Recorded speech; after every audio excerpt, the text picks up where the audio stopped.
شروع اللہ کے نام سے جو بڑا مہربان نہایت رحم کرنے والا ہے۔ کیا پہنچی ہے تم کو خبر ڈھانپ لینے والی قیامت کی؟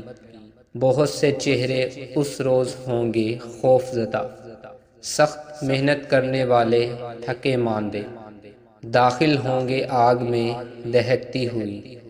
پلایا جائے گا ان کو ایک کھولتے ہوئے چشمے سے، نہیں ہوگا ان کے لیے کوئی کھانا سوائے ایک سخت خاردار جھاڑی کے، نہ جو مفید غذا بنے اور نہ کام آئے بھوک میں۔ بہت سے چہرے اس روز ہوں گے شادمان، اپنی محنت کے بدلے راضی بہشت بری میں۔ نہیں سنیں گے وہاں کسی طرح کی لغو بات، اس میں چشمے بہہ رہے ہوں گے، وہاں تخت ہوں گے اونچے اونچے اور کٹورے کرینے سے رکھے ہوئے، اور گاؤ تکیے قطار در قطار لگے ہوئے، اور نفیس مسندیں جگہ جگہ بچھی ہوئی۔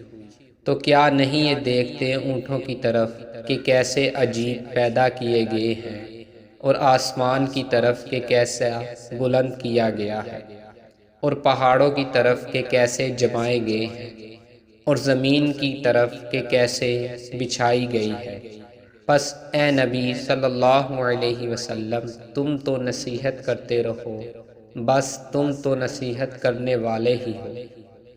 تم نہیں ہو ان پر داروغہ، مگر جس نے منہ پھیرا اور انکار کیا تو عذاب دے گا اس کو اللہ، عذاب بہت بڑا۔